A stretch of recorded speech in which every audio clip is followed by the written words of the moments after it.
Assalamualaikum warahmatullahi wabarakatuh. Saya Oriza Sativa, NIM 1913030053 dari kelas HTNB, perwakilan kelompok 3 mata kuliah fikih munakahat dengan materi akad pernikahan. Baik, saya akan menyampaikan pembahasannya. Yang pertama yaitu Sighat akad pernikahan dan sighat ijab dan kabul. Sighat adalah bentuk kalimat. Sighat akad adalah sesuatu yang telah disandarkan dari kedua belah pihak yang berakad dan menunjukkan atas apa yang telah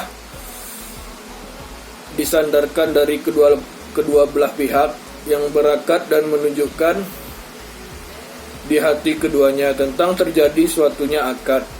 Hal ini dapat diketahui melalui ucapan, perbuatan, syarat, dan tulisan. Sighat akad atau lafaz akad adalah ijab dan kabul.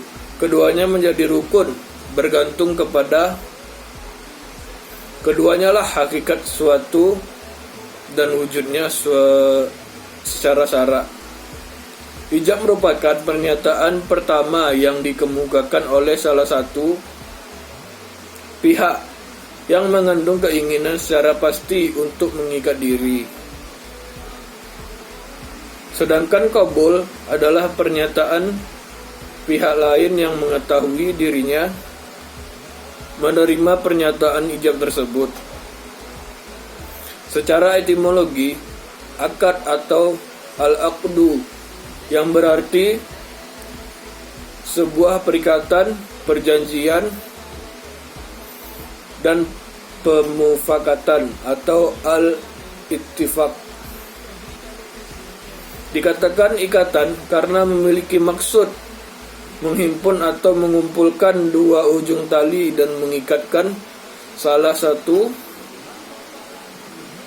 pada yang lain hingga keduanya bersambung dan menjadi seutas tali yang satu. Pengertian akad secara terminologi yang dalam hal ini telah dikemukakan oleh ulama fikih ditinjau dari dua segi, yaitu yang pertama, pengertian umum akad dalam arti umum hampir sama dengan pengertian akad secara bahasa. Hal ini telah dikemukakan oleh ulama Syafi'iyah, Malikiyah, dan Hambali,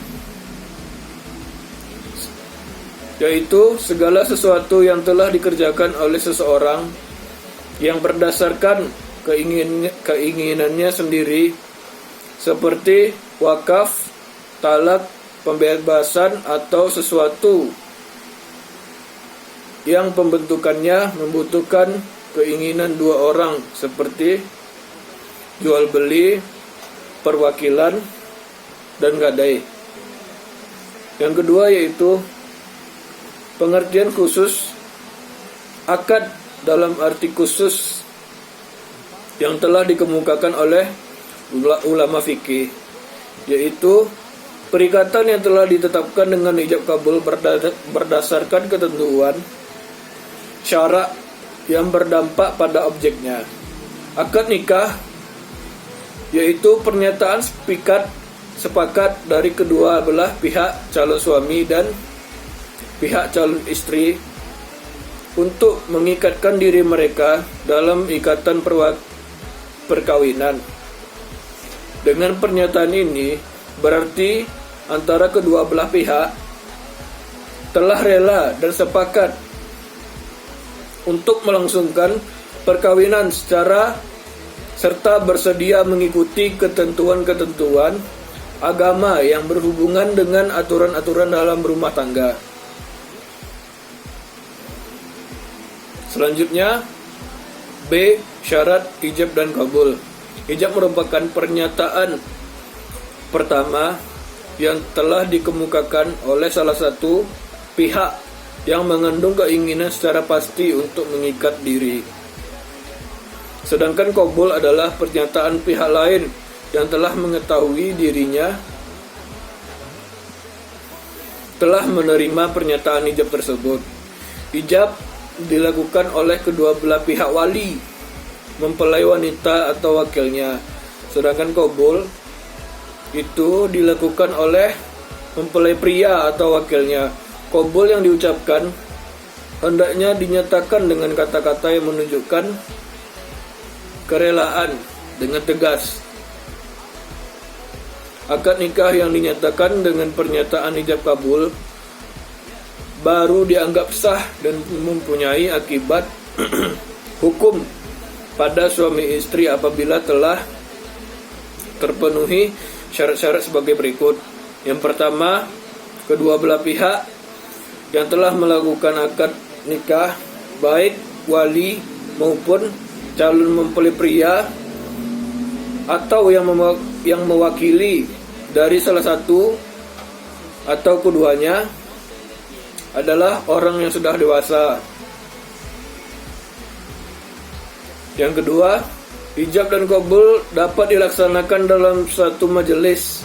Artinya ketika mengucapkan ijab dan qabul tidak boleh diselingi dengan kata-kata atau perbuatan yang lain dikatakan untuk memisahkan antara sihat ijab dan qabul tersebut. Yang ketiga, ucapan qabul hendaknya tidak menyalahi ucapan ijab jika memang ijab dan qabul berbeda. Semisal dalam pengucapan mahar dan penyebutan maqud alaiyah, maka akad tersebut tidak sah. Yang keempat, ijab dan qabul harus dilakukan dengan lisan dan didengar oleh masing-masing pihak,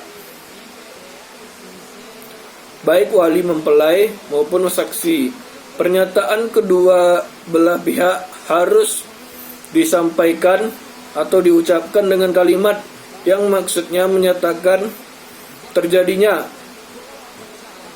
pelaksanaan akad nikah tersebut. Selanjutnya, C.